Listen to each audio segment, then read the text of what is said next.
What it do, my lovely and handsome expressionaires? I know I haven't posted in a while, y'all. I know. But like with quarantine and everything, I'm pretty sure I'm the only makeup artist or artist who is having creator's block. Cause I surely am, cause I haven't even been really posting to my TikTok or nothing. Like literally creator's block. Woo. But y'all, welcome to my channel. And today, if y'all read the title, y'all already know what's up, what we're doing. This is going to be the first part of my makeup and history series. And tonight, we're going to be talking about Mr. Carter G. Woodson. and for me, like I told a lot of people, I chose to go with a lot of black people that students don't know about, nobody knows about, and they're not really talked about. So that's the whole point of this series. It's basically like I will include some known black figures, but I mainly want to get black figures out there that nobody know who they are exactly, because like literally everybody talks about the same black history people every single year: Malcolm X, Rosa Parks, Martin Luther King, Farrakhan, Muhammad Ali. Like everybody talks about the same black history figures, but nobody never talk about the well known history figures. So we're going to be talking about Mr. Carter Woodson while I do my makeup. So let me turn my ringer off so so no background noise. On the background noise, I'm really gonna have is children. So I already cleaned my face. All I gotta do is just right now do my primer. I'm just gonna do just those two dots, y'all. And this is my e.l.f. Poreless Face Primer. I'm gonna start right up in here first, y'all.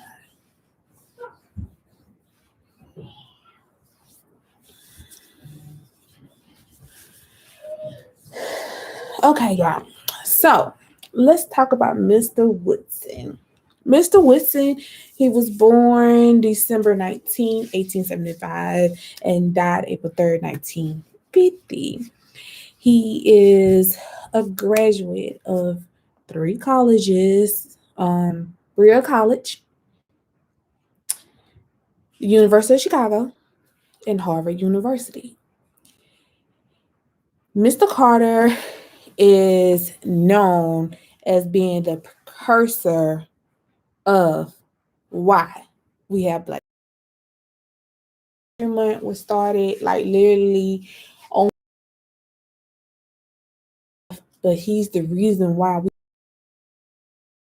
to celebrate Black history, because we did it. It was just Black Negro Week. That's what it was. It was Black Negro Week when he did it. So we give all props to him as to why we have Black History Month. And let's just talk a little bit about his early life as we get into doing our brows and everything. So, in his early life, whew, y'all know I'm really like I can talk, but it's like I can't really talk. But he was born in Virginia, and he's the son of former slaves. He is the son of former slaves. Um, he put off schooling while he worked in the coal mines out in West Virginia, just so he'll be able to help support his family. Because back in the time, especially when slaves were supposedly freed, supposedly, y'all see the hand quotes, supposedly freed, we wasn't really free. But Later, he went on to finish school, go to high school, finish high school, end up going to Berea College, where he ended up becoming a teacher in the school administration. Then he went on to pursue, I think it was a MBA at the University of Chicago. And then that's when, further along, that's when he ended up getting his PhD along with W.E. Du Bois in 1912 at Harvard University. So this is pretty interesting because it's like I'm pretty sure a lot of people never don't even know who this person is unless you Google him. You probably got to Google him because I had to Google him because one of my subscribers gave me this person. I was like, who is this? And I was like, let me see who this person is because they said I'm like, they're not gonna send me nothing for no reason. And then the two, I also asked for black history figures who are not talked about in history. So that was kind of like on me. But yeah, he attended Harvard University where he received his PhD with W.E. Du Bois, and I'm pretty sure everybody know who W.E. Du Bois is. So I don't pretty much have to go into detail about that one because he's also been taught in our history books in school. Because actually, growing up in history, I wasn't really a fan of like really Martin Luther King and stuff like that. My Black history figures was W.E. Du Bois, Langston Hughes, Malcolm X, like those type of people. Those was like my Black history figures. I wasn't really like a figure fan for MLK because I feel like okay, we know about you. Okay, enough about you. We know everything. Not trying to be rude, not trying to be like that. Y'all know what I mean. Like everybody talks about MLK more than they talk about any black historian figure. Y'all understand where I'm coming from? And let's see, because I'm kind of like reading from my notes because I remember some of the stuff from memory, but then it's like I told y'all, I'm not a very public speaker, so I know y'all notice sometimes on my lives, I probably like divert from one conversation to the next because I'm really not a very public speaker like that. So, yeah. So, like I said, he was born to former slave family. His parents was Anne and James Henry Woodson. He father didn't know how to read, mother didn't know how to read, and if y'all know, back in slavery time, if the slave masters found that slaves knew how to read, it went one or two ways. So either they was gonna basically be preaching how they would turn it, but it's only the parts of the Bible that they wanted the slaves to learn, or they was either gonna be beat or hung. So it was either you had one of those two choices. Hey girl. But like I said, his parents was both illiterate and like I said, in his early life, he wasn't able to attend primary school like most children his age due to him working in coal mines, trying to help his family make a living because you know most slaves either even when they came out of slavery, either they became sharecroppers or they was just dirt poor because I feel like sharecroppers actually were worth more Then slaves who just literally didn't have nothing, like literally didn't have nothing unless they went up north and they was able to escape and get away up north to where they can actually had a better living up in the north. But at the age of 17, like I said, he followed his brother to Huntington, where he attended a brand new secondary school for black people, was Douglas High School. He graduated high school. That's when he went out to college. Um, let's see, his let's go into his career. He was so convinced and compelled in the fact that we as African Americans, or let's say back in a time, back in the day, Negro Americans need to be able to celebrate our own history. And I'm with you on that because especially if I was back in that time, I'd probably be right there as an activist standing right there next to you because I actually do think that we as black people should celebrate our heritage, our ancestors, and everything else. But some black people are just so whitewashed that they don't want to believe in celebrating other black people. Or when it comes down to black historic and figures, they rather don't talk them instead of actually doing their research on those characters that they're talking about. But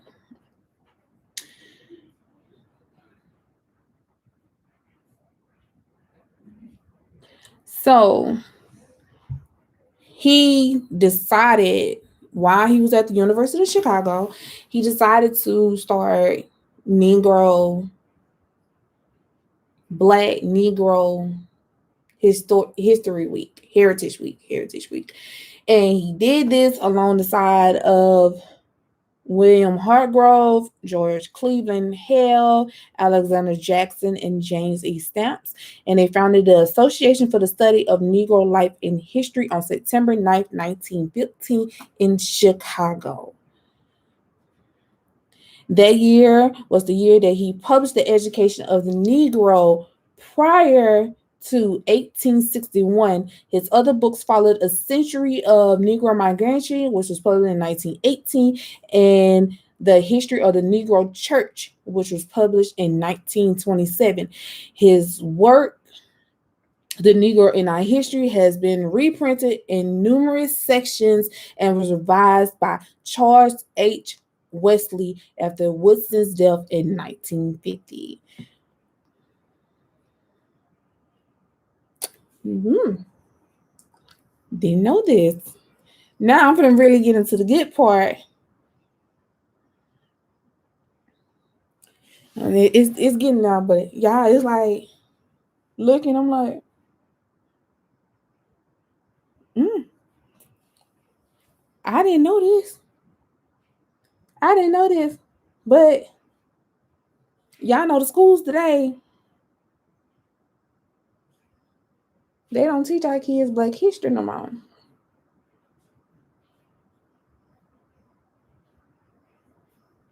And if they do teach the kids Black history,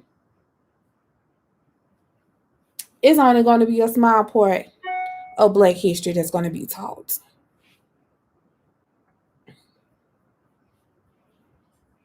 So yeah, bear with me. Get them a browse in, get them a browse in, get them a browse in.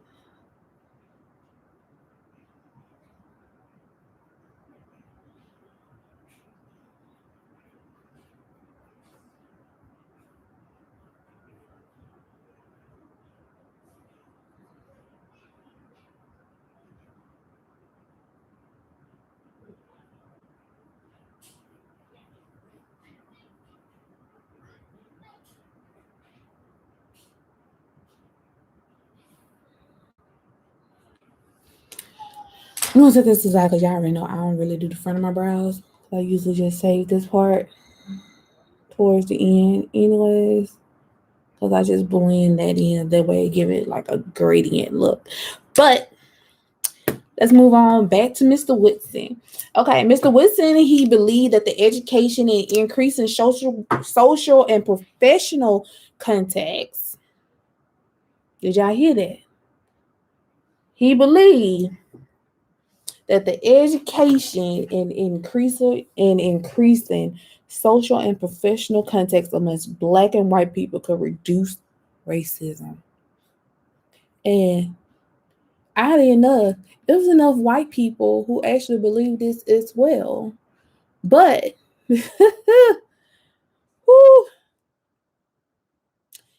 you got the other percentage who, okay, it's two different kinds of bigots. Let's put it like that. You got the outspoken bigots and you got the timid bigots. The timid bigots, they're gonna sit right there and say stuff in the background and hide their hands and pretend like they don't see what's going on. The outspoken bigots, they gonna say everything in the book. They gonna sit right there and make sure everything that you sit right there and know that is for a fact and actually true. They gonna sit right there and try to talk against it, and they gonna call you every name in the book but a child of God. But then if you do the same thing, they want to call you racist. But there's a difference between people being racist and prejudiced. Learn it. Learn it. But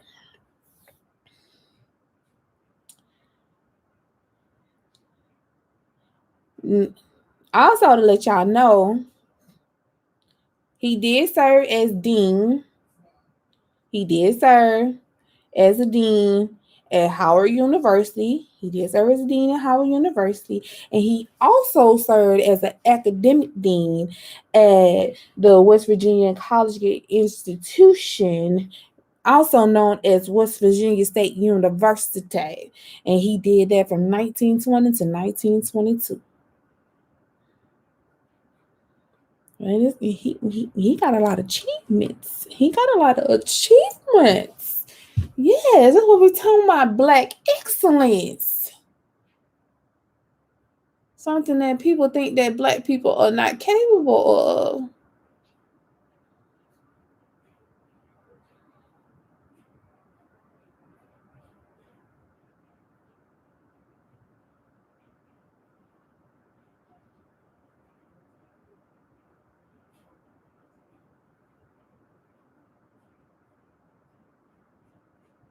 Y'all excuse me, like I said, y'all know how it is when I get to my brows.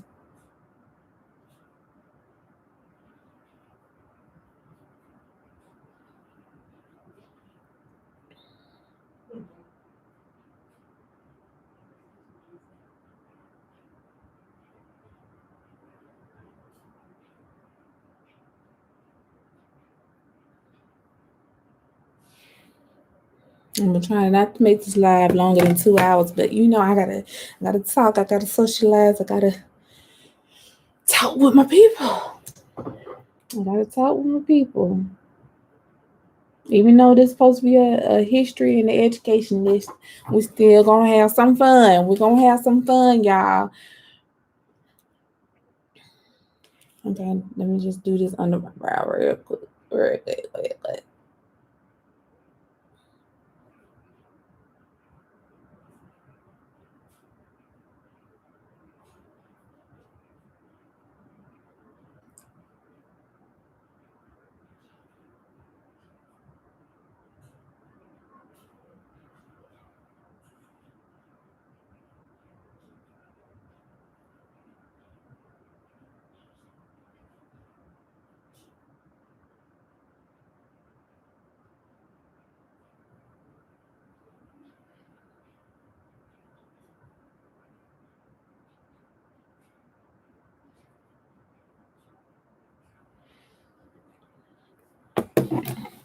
I'm trying to get my brows situated for y'all. That way we can get to the eyeshadow. Cause baby, this finna be a look. We're gonna be doing like a smoky eye look, but I'm gonna do like a tribal type design as well. So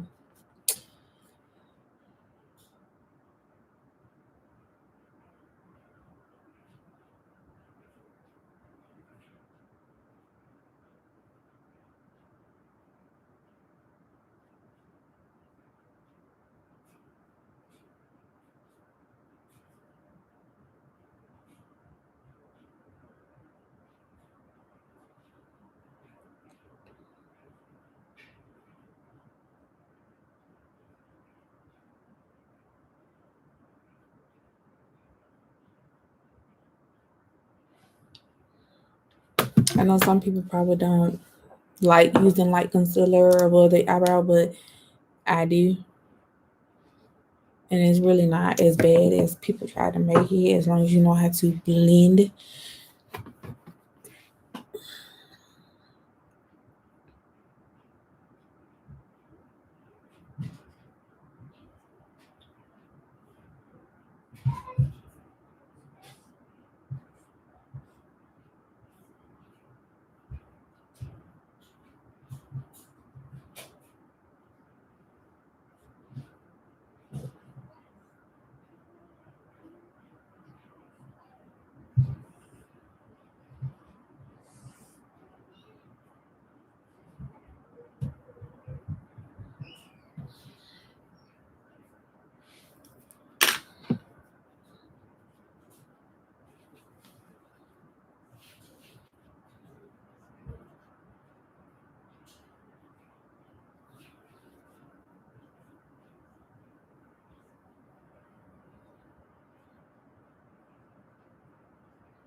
I mean, if you think about it, when you do your contour and your highlight and stuff, I mean, you right above your brow anyway. So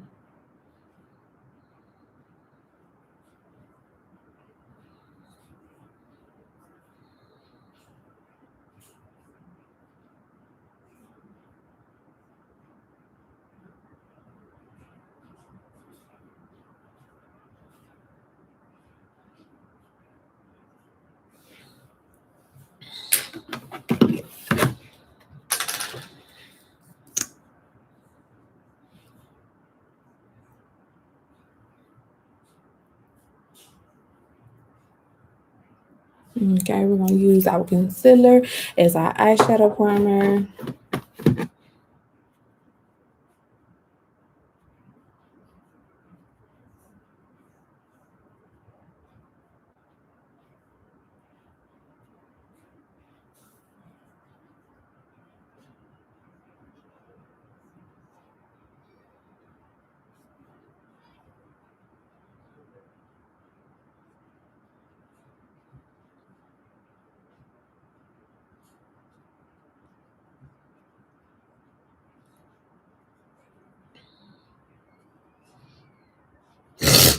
Okay, so let's get back to Mr. Woodson.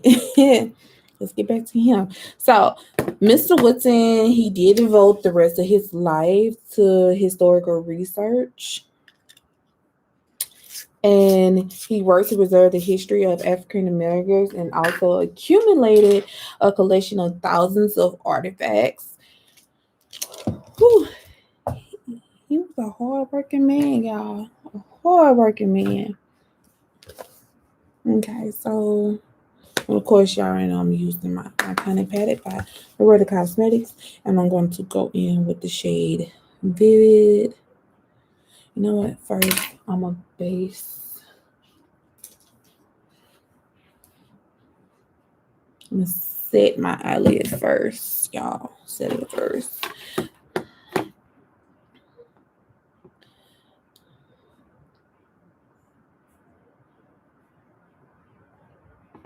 Okay, y'all. So let's talk about the summer of 1919, aka the Red Summer. Okay, so if anybody that knows anything about the Red Summer, you know that was like a very intense time for African Americans, or let's use Negro Americans during that time. So it was pretty bad back in that time. And it still is. So I'm not going to even say that it's just pretty bad back in that time.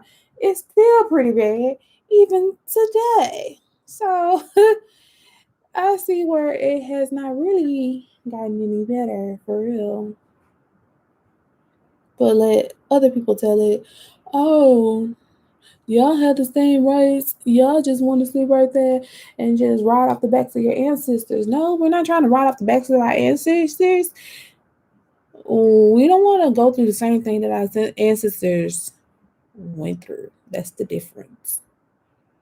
Like y'all still treat us like we get our ancestors, but y'all act like y'all won't get clocked trying to mess with us. Y'all think that we supposed to stand there and just take whatever. Now, I give it to it. I think I may be late related to some of them ancestors that probably was whooping on some of y'all ancestors back in the day though.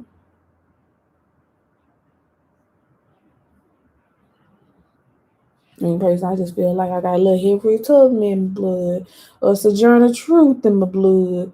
You know,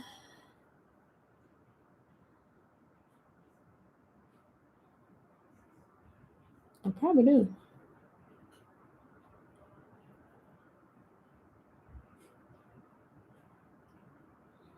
I'm gonna say I'm gonna do that 23 and me to find out about my background.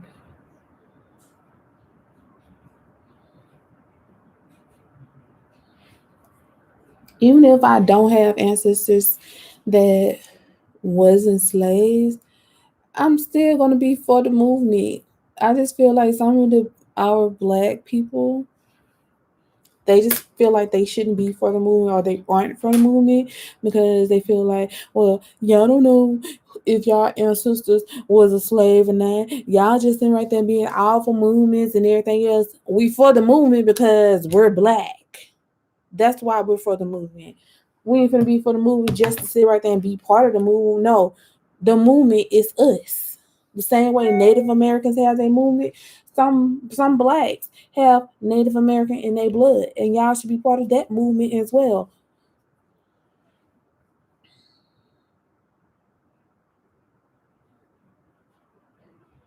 Like some of y'all just come up with every excuse just so y'all don't be part of nothing. Y'all rather just be in the background.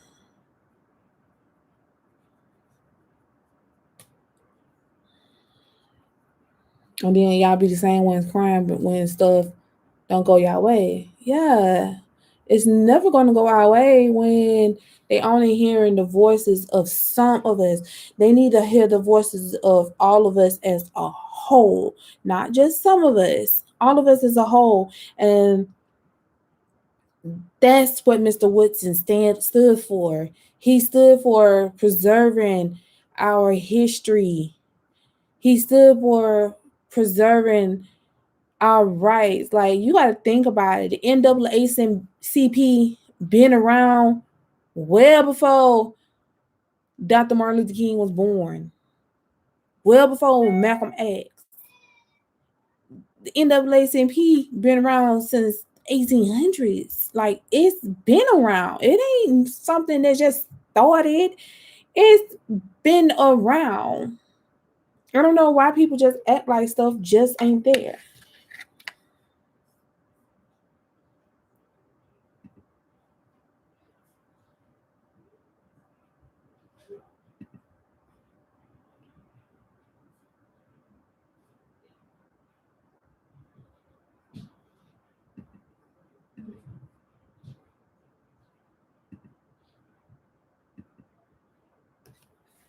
Mama knows she ain't no dang old white person while she's sitting up there playing.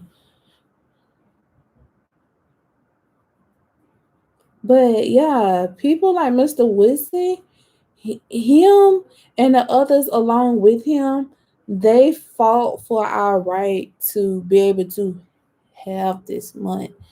Like they're the reason why. Basically, you might well say they're the fathers of Black History Month. Yes, they didn't start Black History Month, but they are the fathers, the originators. They started off with just having a week, something that was just given to them, something that was celebrated on a college campus. It wasn't celebrated nationally, but it was something that was celebrated on a college campus, something that we had to ourselves. Like they literally fought for that, and for people to feel like they shouldn't be a part of nothing dealing with black people and you're black, you sound ridiculous. Like, how dare you call yourself black, but you out here like a lot of y'all. I see y'all out here waving like y'all Confederate flags and stuff. I'm like, Stupid. You look stupid. Like stupid. But yeah, let's get into the red summer. But y'all, like, let me give y'all more of a definition of the red summer. Because it's like some of y'all just piss me off. Some of y'all black people is like, are you really a black person, or you just a white person calling yourself black and you just have a really dark tan? That's how I see you. You're just a white person with a really dark tan. But the red summer was a period from the late winter through early autumn of 1919, during which white supremacist terrorist groups and racial riots took place in more than 3 dozen cities throughout the United States, as well as in one rural county in Arkansas. The term Red Summer was coined by the civil rights activist and artist Arthur James Weldon Jensen, who had been employed as a field secretary by the National Association for the Advancement of Colored People, as y'all also know as the NAACP, since 1916. In 1919, he organized peaceful protests against the racial violence which had occurred that summer. So, y'all see how bad it was, but you see how we got our own people out there supporting those people. Like, y'all with them, and it's like ridiculous. Like, how can you be supportive of such a group which in any given moment they wouldn't even care if you was out there protesting with them or out there lynching another black person with them? They'll turn right around and lynch you right along next to that black person you just lynched. Like, come on now. Like, some of y'all really are backwards. Some of y'all really are backwards, like, to be honest.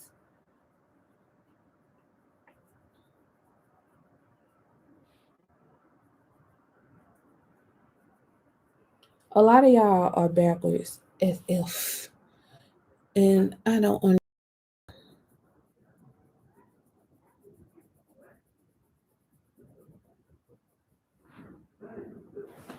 Hold on, y'all.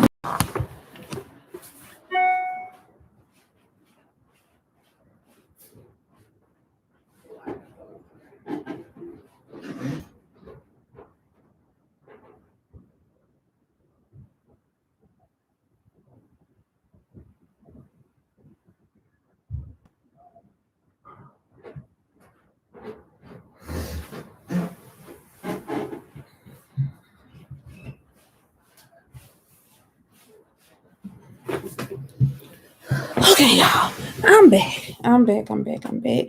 Let's go back to Mr. Woodson. Okay, so okay. And well, you have to be over here in order for me to do the look on you. You have to be over here. But if y'all knew about the Red Summer, because of course this was part of his time.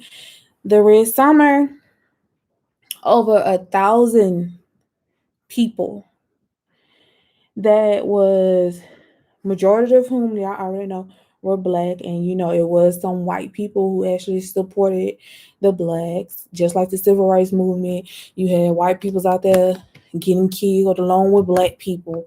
As long as they saw you supporting them in support of us, they just felt like, oh no, that's not what we're gonna do.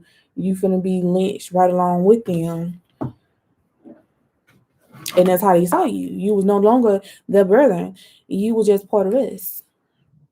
Even though y'all was just human and y'all just wanted the rights of everybody to be the same. But you got some people just feel like they just more superior than other races. So they treat other races like crap. because they think they're the big dog.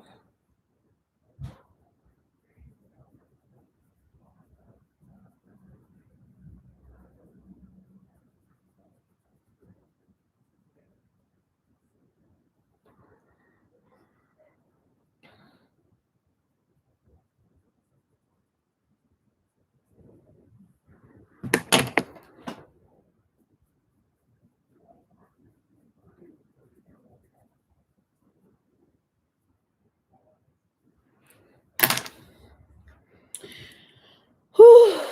Lord, Lord, Lord.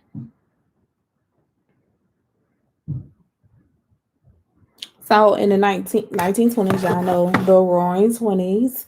That was just basically like a time of raising like black expression and giving us more awareness of ourselves and basically trying to take back ourselves from those who oppress us. That's basically what the 20s were. Cause like during that time, also you had, well, later on was like the Great Depression. You had prohibition going on, so like with black people and especially a lot of immigrants that was coming from like Ireland and stuff.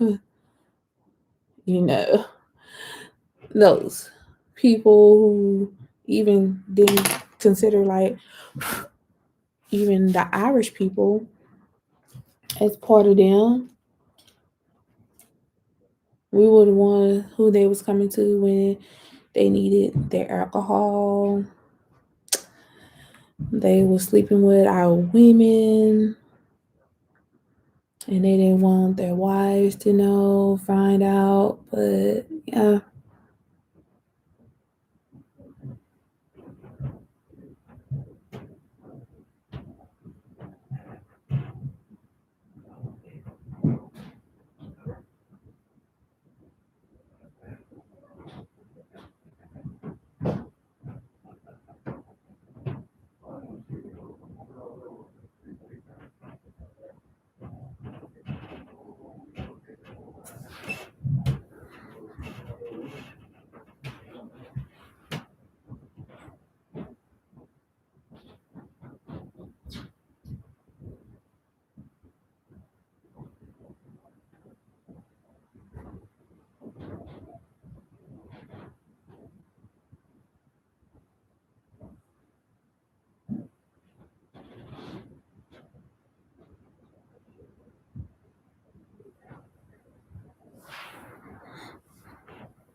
But y'all, during that time, he came across, of course, Marcus Garvey, along with like,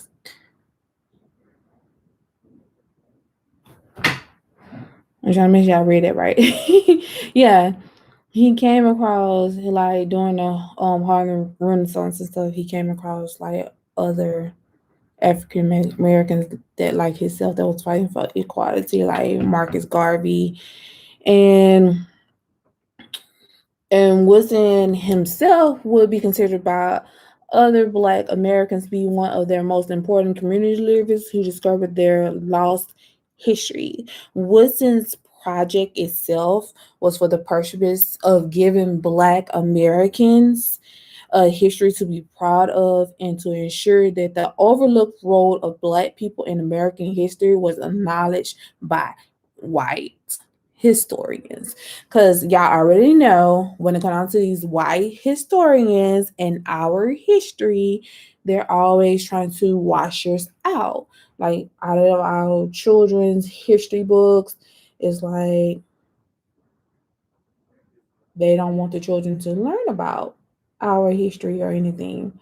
Like our Black history isn't even being taught, and if it is being taught, like I said, the only ones who are being talked about and taught about is Malcolm X, Rosa Parks, Thurgood Marshall, Malcolm X, Muhammad Ali, like those black historical figures. And I wouldn't even say that they do a whole portion when it comes down to Harriet Tubman, because they probably just give like bits and pieces of her legacy. They don't even talk about Sojourner Truth. They talk if they talk about Maya Angelou. Maya Angelou probably ain't even got that much that they talk about her, but it's more so that they talk about MLK, Rosa Parks, Malcolm X. Those are like the main ones that they talk about. Because like they don't want our children to know their history or learn their history.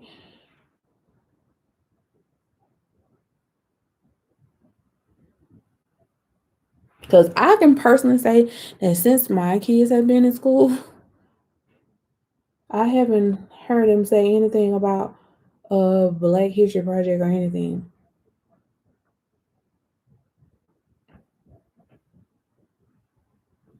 I think the last time my oldest son did a Black History Project was in elementary school, and he's in the ninth grade.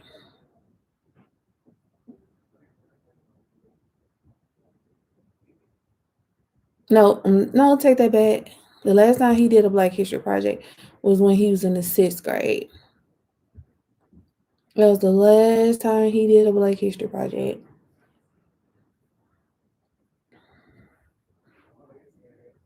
And you might always say the school that he was at was just majority a white school, anyways. And that teacher, she just felt like, oh, instead of letting the children choose their characters,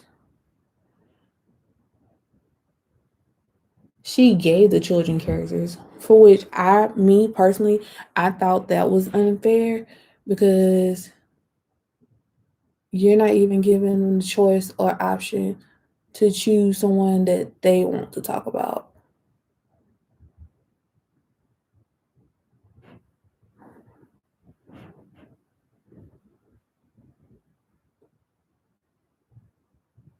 And that's the problem I had with my son's history teacher, is because who she gave him, I was like, y'all talk about this person all the time. Like, talk about somebody else. I was like, I emailed her myself personally and sent the note to my son with my son to school, letting her know, hey, um, I'm going to change my son's historian figure that you gave him, and I'm gonna do it on Marvin Gaye.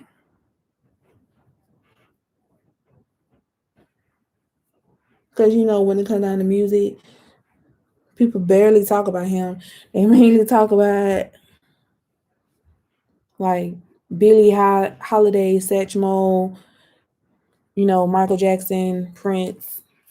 Those are like the black musicians that they talk about. They don't really talk about like Chuck, Muddy Waters, Marvin Gaye, like Lenny Kravitz, Jimi Hendrix.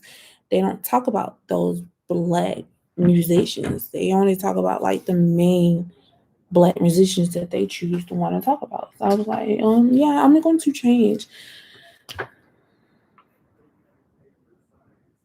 Oh, Ruby Bridges, I'm gonna do her like I think next week. I got Ruby because I remember Ruby Bridges because I know I did a report on Ruby in elementary. But yeah, it's like nowadays in schools, Black history is being completely wiped out, wiped out of schools.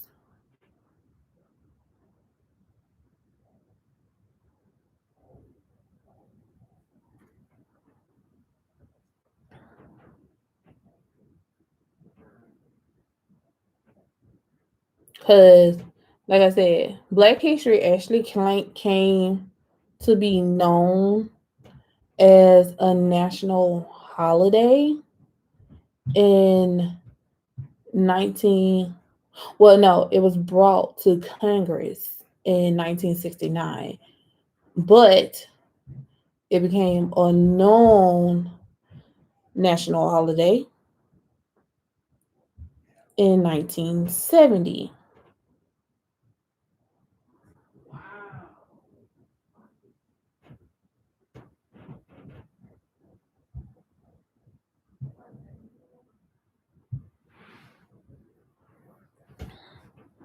It became a known national holiday in 1970.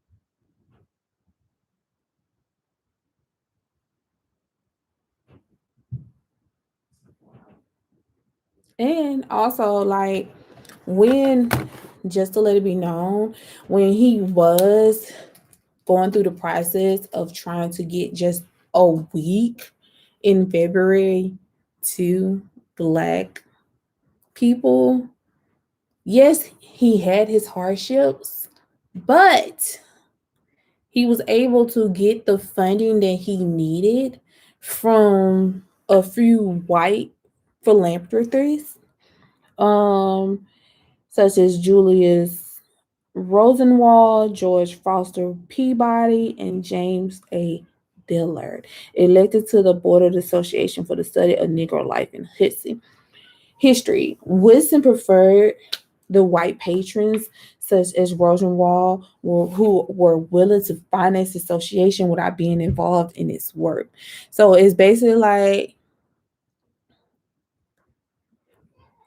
I'm not going to necessarily say that they're bigots. It's like another term for them. But you have those white people who are in support of equal rights for everyone, including those of Black people, but they're the ones who don't really speak out about it. They're the ones who like support, and but they're anonymous. They don't want it to be known that they donated money that will contribute to anything dealing with like Black people, because of the type of people that they hang around. That's what it is.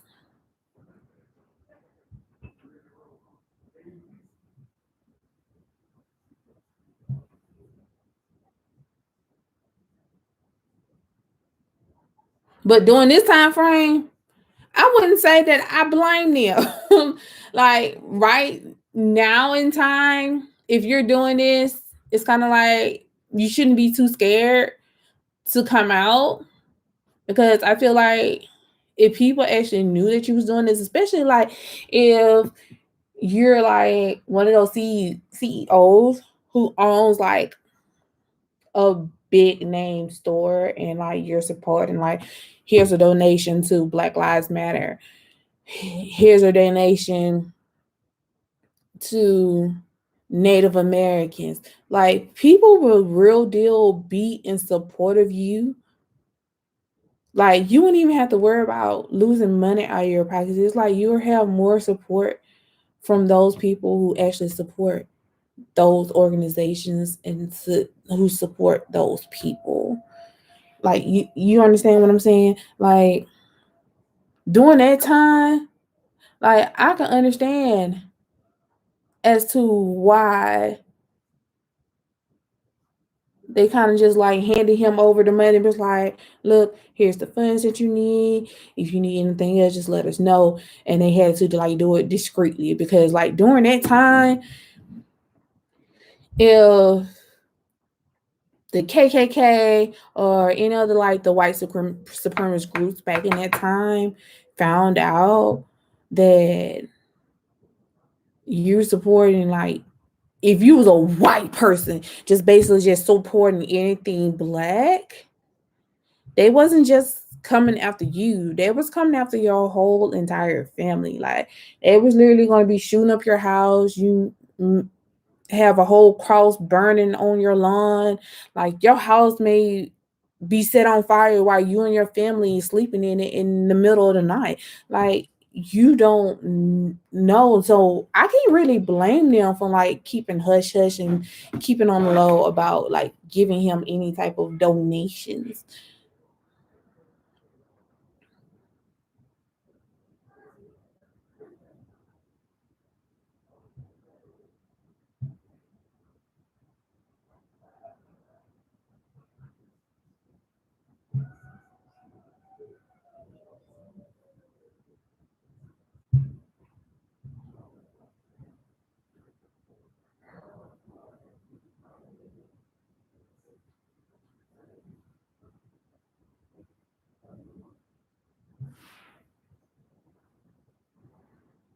Okay, we don't want to ask for now, but yeah, but y'all understand what I'm saying. Like during that time, but this time now it's like, hey, y'all can step forward. Y'all can let it be known. Hey, I support this organization. I support this group. I support this cause.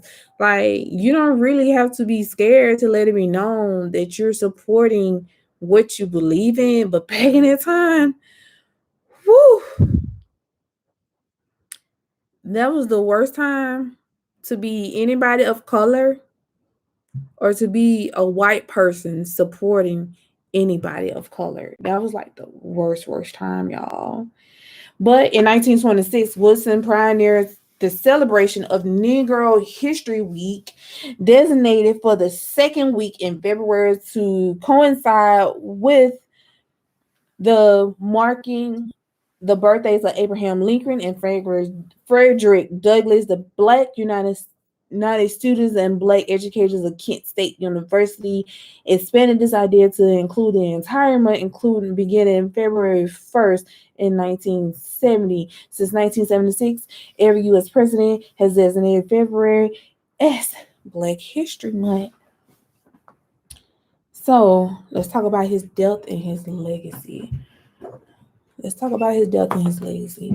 Like I said, right now I'm finna lay down my foundation and like it's like, ooh, oh, I need some more foundation, y'all. I need some more foundation.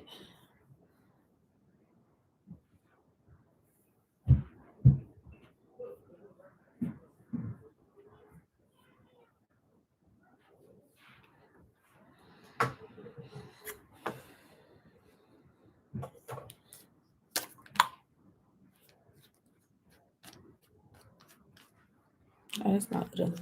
I'm saying, hold on, what is this? That's the other foundation. Never seen.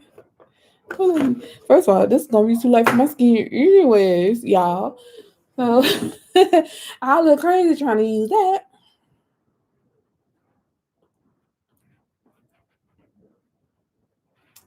But we finna go into talking about his death and his legacy. And if y'all want to know any more about him, I can sit right there and honestly say I can drop down a link. Well, several other links, and for which I will probably do that. I'll drop down several other links in my description. That way y'all can get more information and discover some stuff for yourselves. And then too, if any of your kids have like a Black History project, this would be a great historical figure for them to do it on. They'll learn their history, and then too, they'll learn where Black history came from and who was the pioneer behind the idea.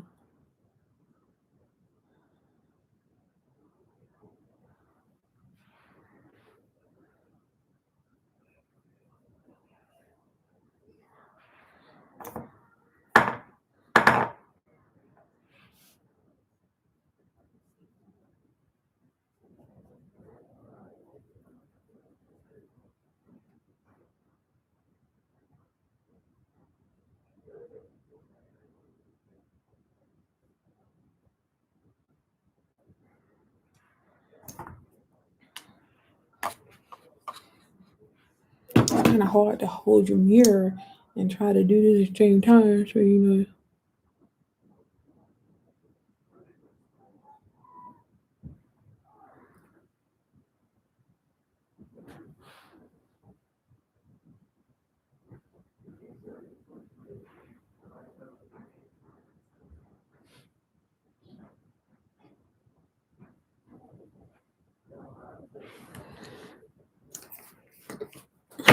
oh, Lord.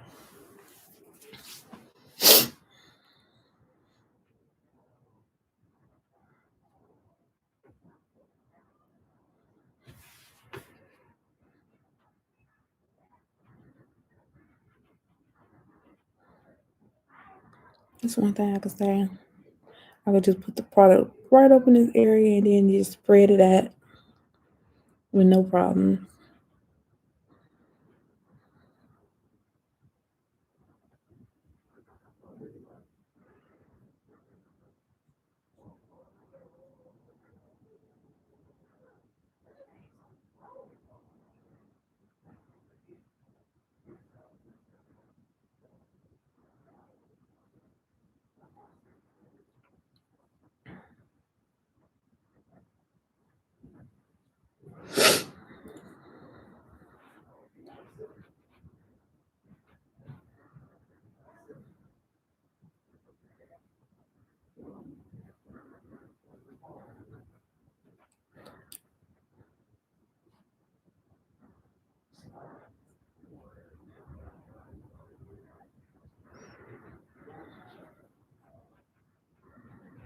Oh, I can't wait till I come up. I can give me some better lighting and stuff because I know like y'all can barely see it, but y'all see my makeup. Like y'all see my makeup, but y'all don't see my makeup. Like, you know what I'm talking about? But I'm gonna talk about his death and legacy. Okay, y'all. So he died in 1950 due to a heart attack in his office. So me personally, during that time, I'd rather die from a heart attack than have to die from somebody like literally killing me in my driveway while my family is sitting in the house, you know, or killing me in front of my wife and kids while I'm at a at church, or killing me standing outside on a balcony. Like during that time, like a black person is like you're walking, but it's almost like you need eyes in the back of your head. Like you got your eyes in the front, you need eyes on the side and eyes in the back of your head during that time. And I feel like still to this day, still as a black person, you still need eyes everywhere because it's like when it comes down to now, Trump has really brought out like these white supremacist people, and they're getting like really bold because their leader brought them out. So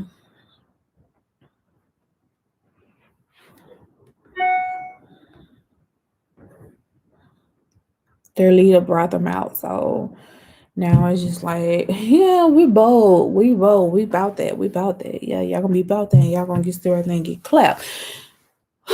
Yeah, messing with me. Okay, as y'all know, I'm going to. Uh, I don't really like use a. I don't know where my foundation stick yet. Because I thought that was the one that I grabbed. That's the reason I'm like, hold up, this is too light. But I literally thought that I grabbed my foundation stick, my dark one, but I guess not.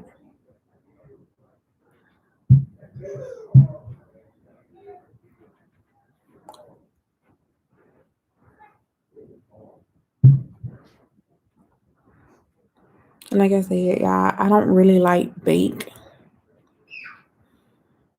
I just really just put the powder underneath my eyes because I see I just lightly putting the powder on them. It's not heavy on this one.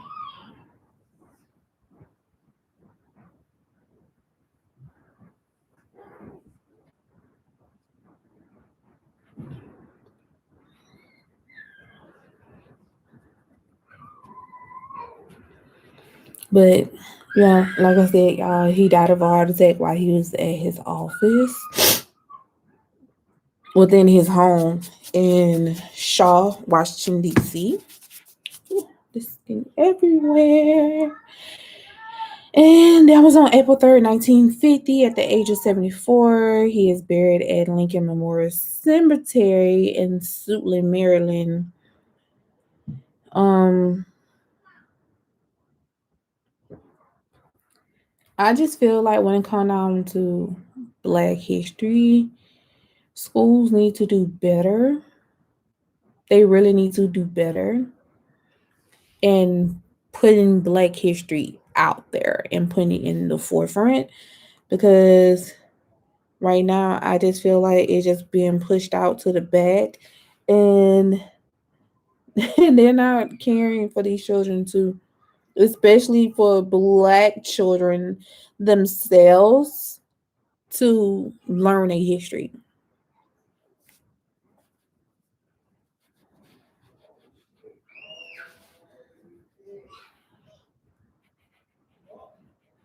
I'm just using science punch that I got powder on and just set in my face. But yeah, these schools, they really need to do better, because it's like these children, like if you ask these children today, name a historical Black figure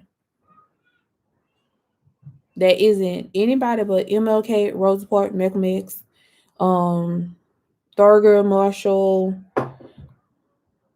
anything like that. It's like they'll probably, this is what they doing. They literally have to go to Google. They literally have to go to Google just to see right there and pull it up. They can't even tell you.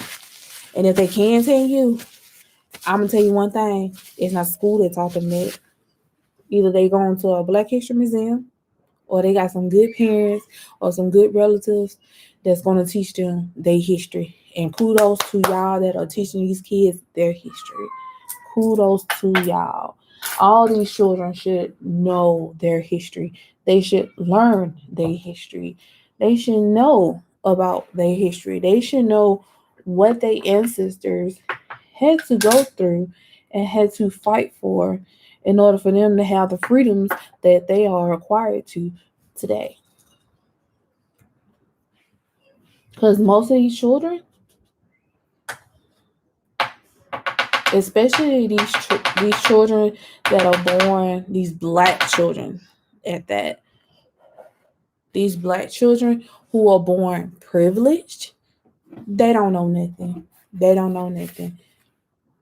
They think they know, or they want to live the lifestyle like they know the struggle. Baby, you do not want to be in the struggle. And that's how I feel about most Black children that are born privileged. Most Black children that are born privileged is like they want to go to the hood. They want to hang out in the hood. Like they literally want their parents to send them to like all Black school. Like I could see, like if my children were born privileged, I could see them asking me about going to like all Black school and stuff like that. But it ain't for you to try to get the accolades of trying to say, oh, well, I went to a all Black school growing up. Like I never, no, I want you to actually have a reason why you want to go to that Black school. Don't go to that Black school because you're trying to make friends and then you trying to flaunt what you got, and then you gonna get mad because everybody not necessarily hating off you, but it's like you got people that's like me that don't like when people just flaunt themselves in front of other people and basically trying to show off what you got just because you have it. You know, like I don't like those type of people. And believe me, I grew up around those type of people, and it's like, dang, y'all from the hood. But then too, the only reason why a lot of y'all had the stuff that y'all had is because y'all parents live in low income housing, and for which I just feel like the low income housing situation is good at some point, but it's also good to only be there long enough just so you can stay right there and start somewhere else. You see what I'm saying? Like, don't be that type of person to feel like, oh well, my parents grew up in the projects, so I'm gonna stay in the projects. No, you gotta be that part of the generation who's gonna be like, look, I know this is where my people are from, this is where my friends is from, but I gotta rise up above this. I gotta be above this. Like, be that type of person. Be the type of person that our ancestors wanted us to be. Like, I don't think our ancestors necessarily died for us to be out here putting each other down. I don't think they necessarily died for us to just sit right there and look low when we reach that level of highness.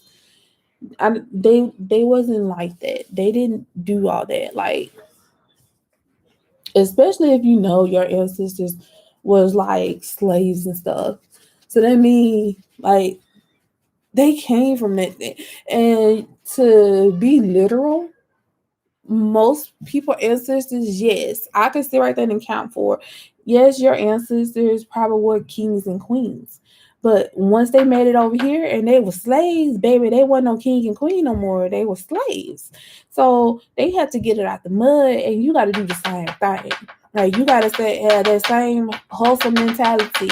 Like, that's why I said I want to do the DNA test so I can sit right there and see my ancestral background. I want to learn more.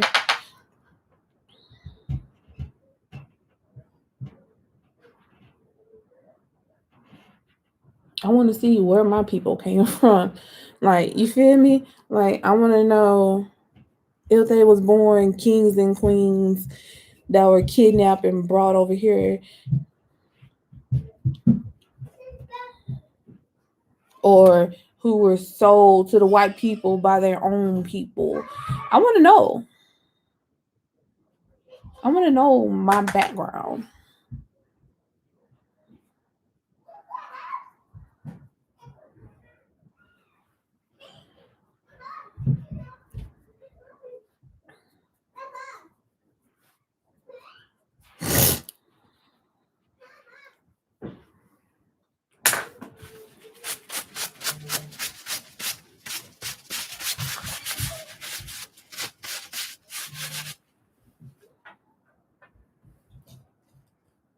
Oh yeah, I'm gonna shape in my nose real quick.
Yeah, we're almost done.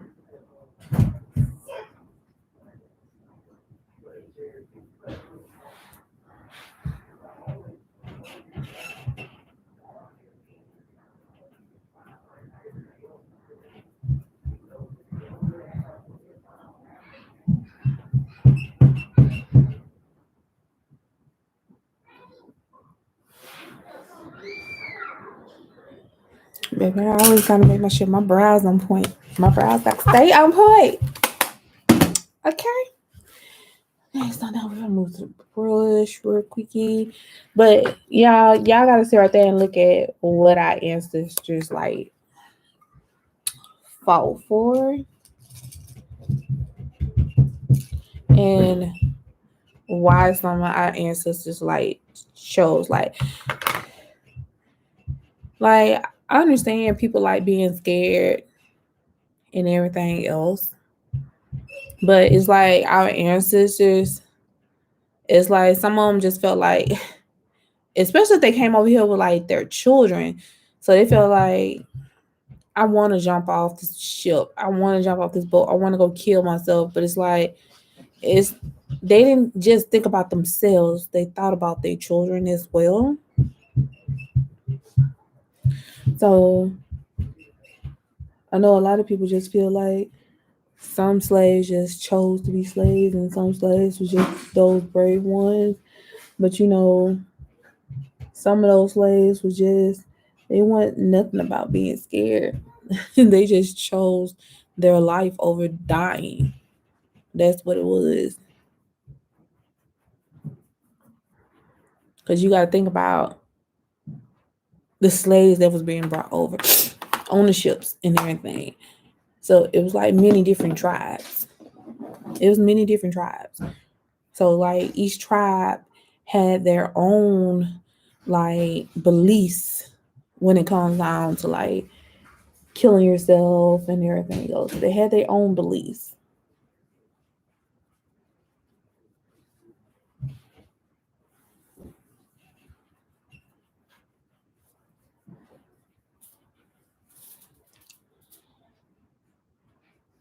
Not my nose itch. Use my mascara. So I get ready to put my lashes on.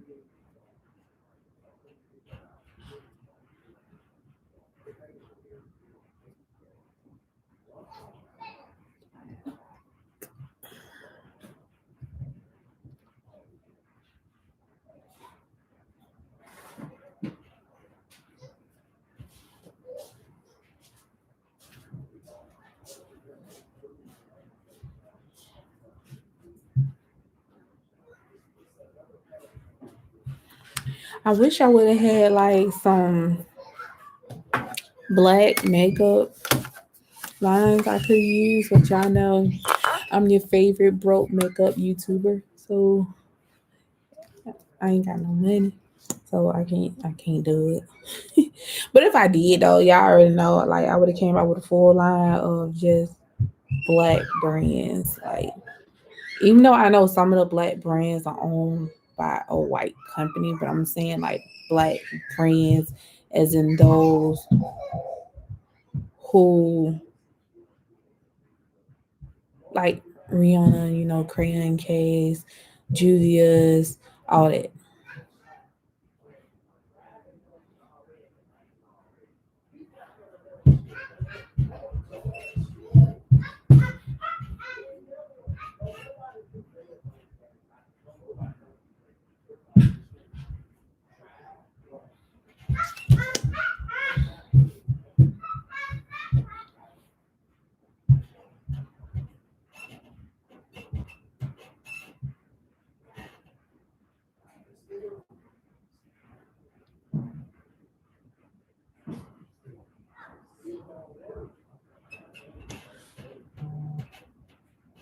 You gotta make your look ugly face while you doing your makeup. Like not doing your makeup, y'all, y'all know what I mean.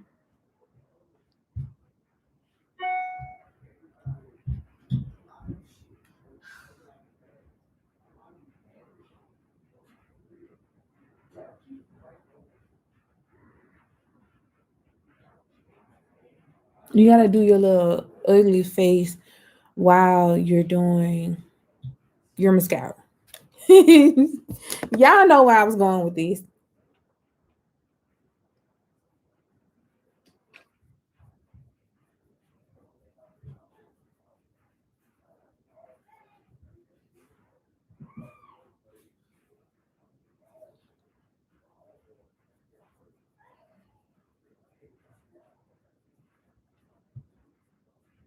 All I'm doing is just using the excess product that was left on this brush.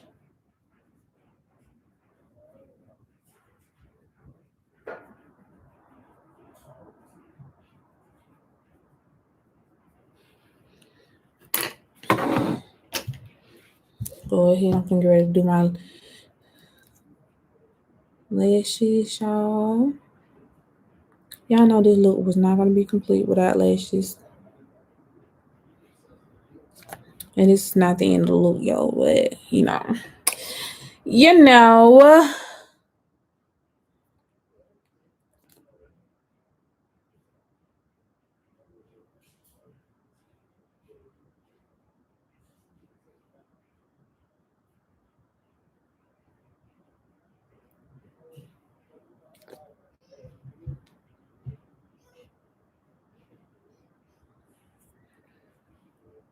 Yeah, no, I gotta put some on my lash line too, so.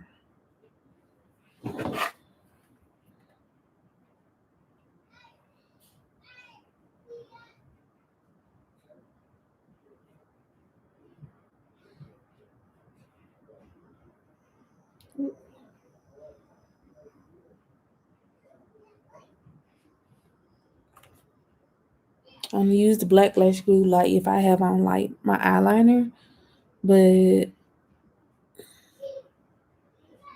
I will use like the clear, but that's only if like I have like a different, like a color eyeliner. I don't have an eyeliner at all, and I don't want it to like the color to show.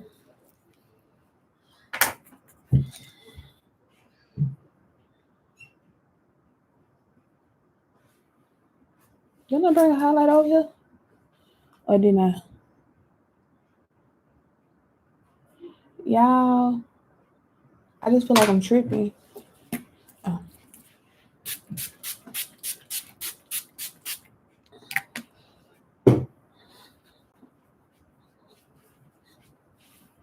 It's like I felt like I brought a highlight over here, but I guess I didn't.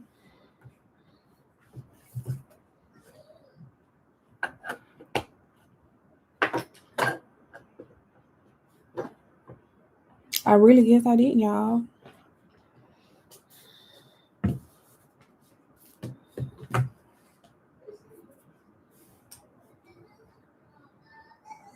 So I'm just gonna use next level.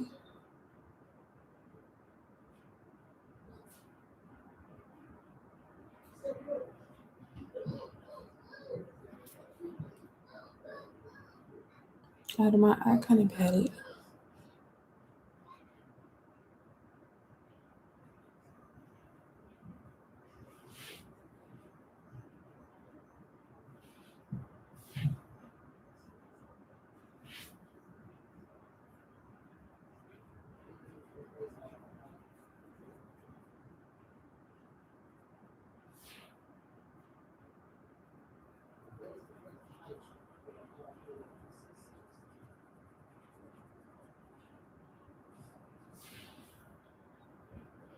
Oh, baby, this ain't gonna work. Mm-mm.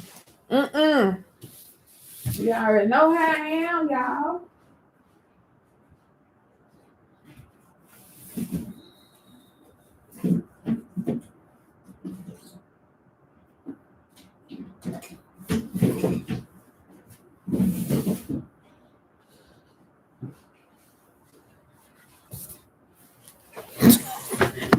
Look, I tried, y'all. I tried to make it work. It wasn't gonna work. Baby, I need that pop. I need that pop. Like I can see it on my side, like you could probably see it there. But it's like, mm-mm.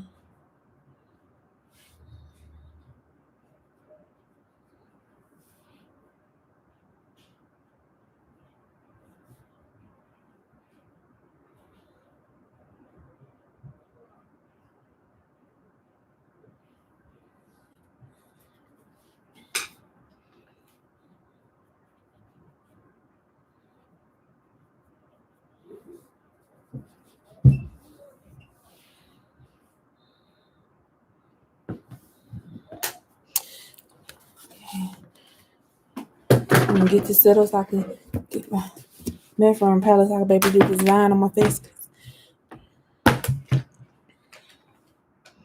Still waiting on my lashes to dry.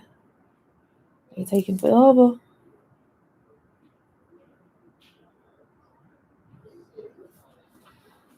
Do a little next level in the inner corner.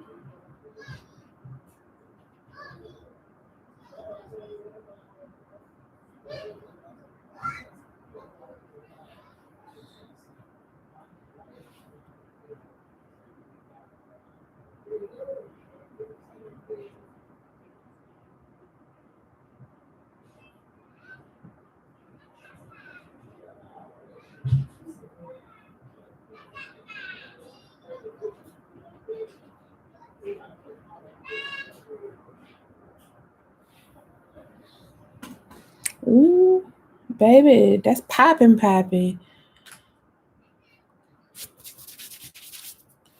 Okay, so I'm trying to find what I did with my brush. Oh, it's right here, right here.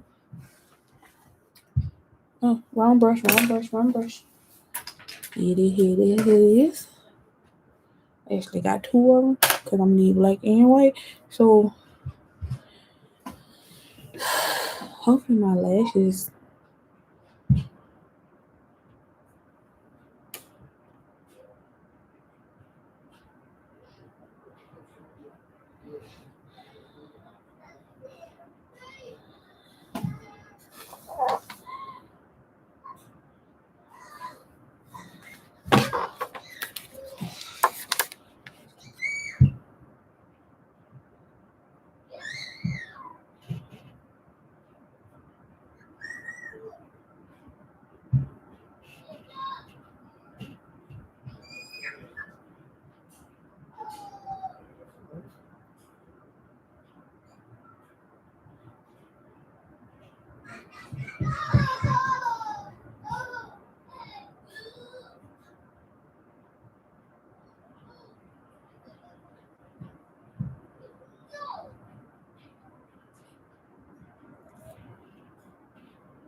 Hold on, y'all.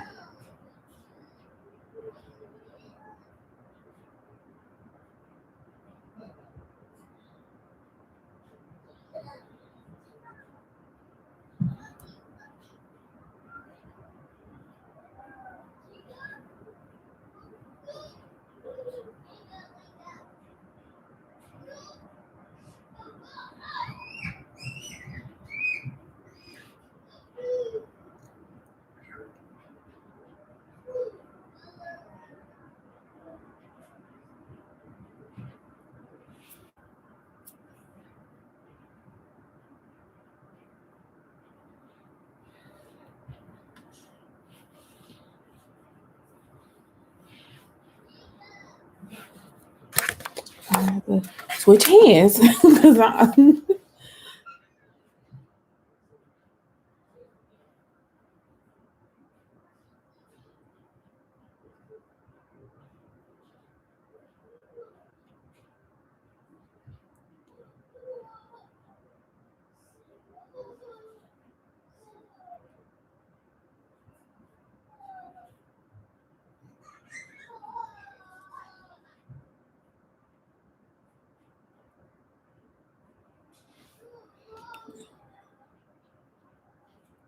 I don't like these. So I'll be back once again. Let me go get my other ones. I don't like those.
Okay, I'm back. I had to go get some mother lashes because, baby, I was not feeling those. But they just wasn't feeling me.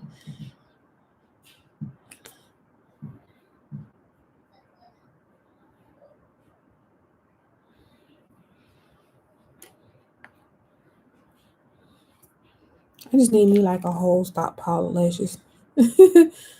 To be honest.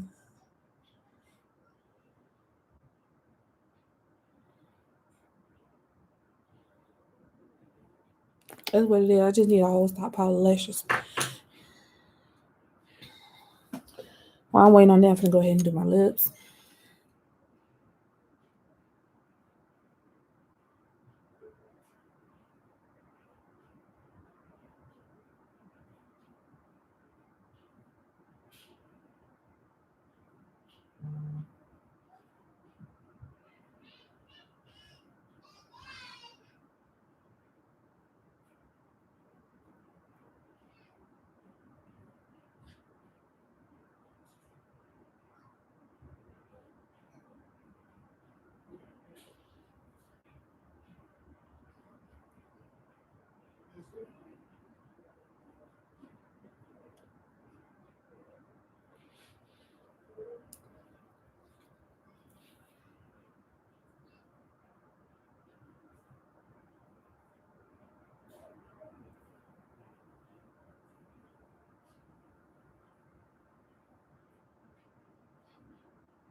Baby, lip between red and black, they make my lips like wow, wow, pow, pow, pow, pow, pow, pow.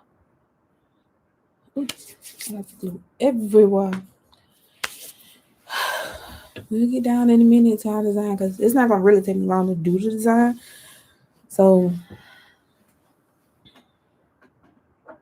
ain't worry about all of that. I need some more foundation. Lord, I need some more foundation.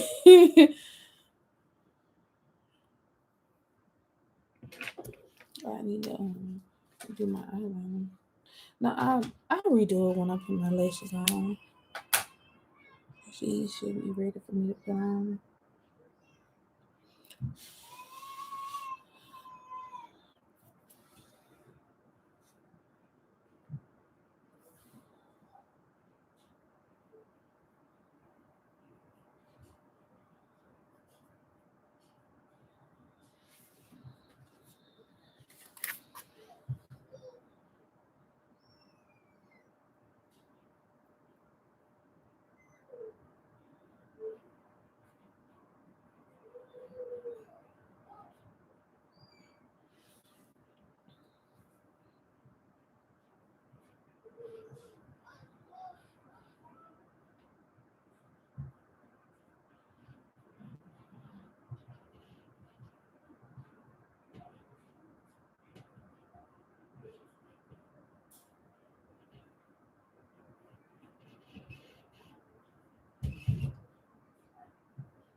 I think I say it's hard to do one side of your face and you got to turn your hair all the way like this. And you got the mirror in one hand. Cause y'all know I am. I be trying to make sure my lines are precise.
Cause I'm gonna put a black line in between it.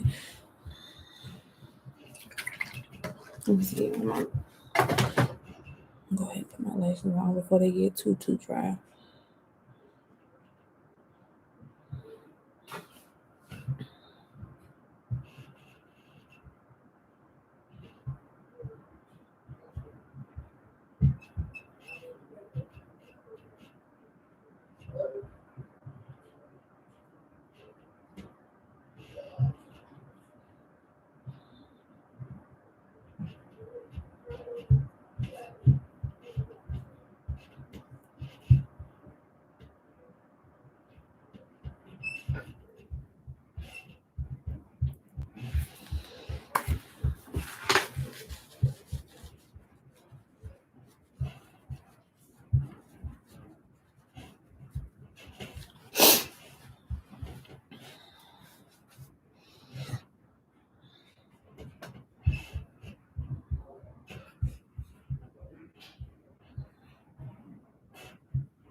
I feel like it's a piece of hair or something right where my nose is.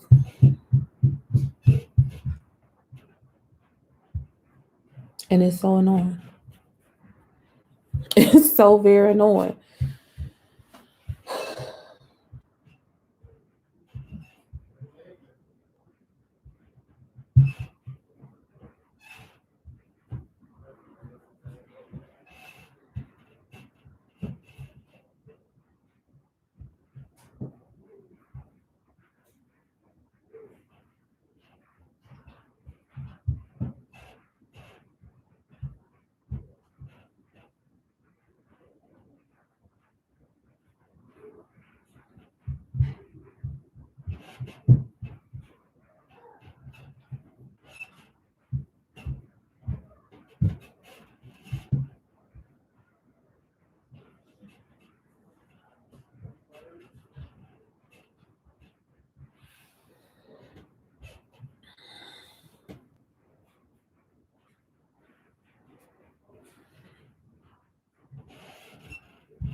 Hold on one more time, y'all.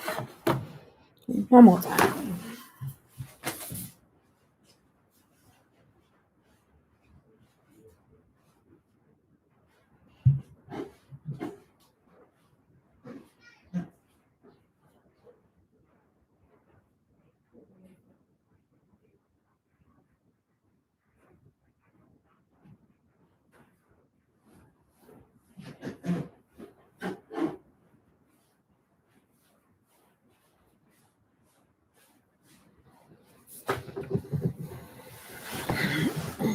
I'm just gonna use my foundation, y'all, because I messed up.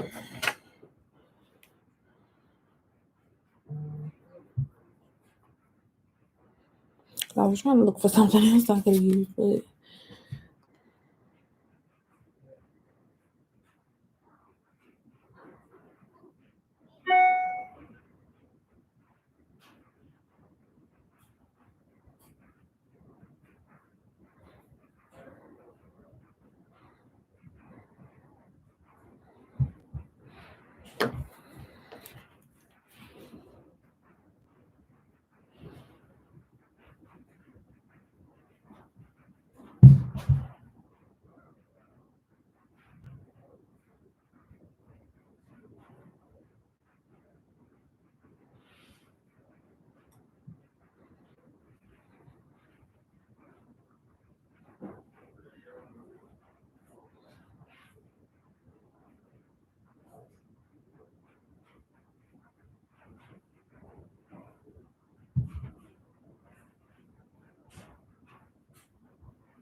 messed up. So I'm trying to fix it. I literally was trying to make it less than 2 hours, but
kind of like you want to clean it up too.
I already know how process be.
I'm gonna move on with the black. I'm gonna go ahead and do the black dot.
I really want my lips to like be matte, so I know I'm dragging this down on my chin.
I'm about to say, what am I doing from here?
We almost done, y'all. Almost done. Almost done.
I'm just going to do it going downward.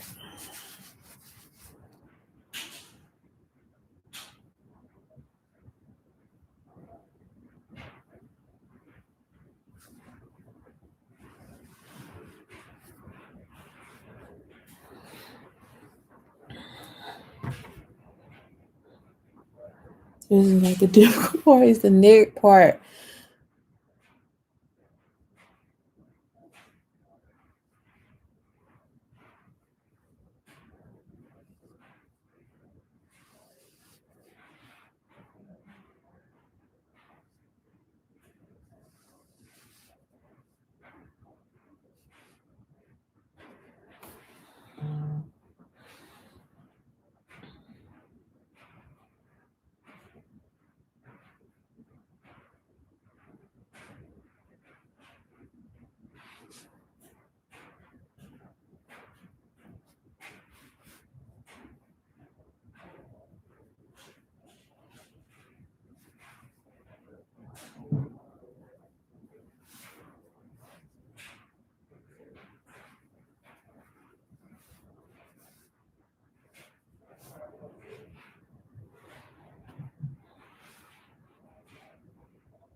Oh, I do my lip.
Okay, y'all. So this is the end of this look. I hope y'all enjoyed it. I will go clean up some areas before I actually post a picture. But just the whole entire look. I hope y'all enjoy it. This is part one of my series. Don't forget to join me next Friday, same time. I'll be doing Miss Ruby Bridges. Oh, I got stuff everywhere. But I'll be doing Miss Ruby Bridges next week. So make sure that y'all tune in. And if you're new to my channel and then you did get some information, you did enjoy my live, make sure y'all hit that subscribe button. Make sure y'all give this a big thumbs up. And also share the live. I will be dropping down in my description the links to where you can go find out any information on Mr. Carter and also links to all my other socials. That way you guys can follow me. And I will see you guys next week in my next live. Love you guys. Later. Be safe.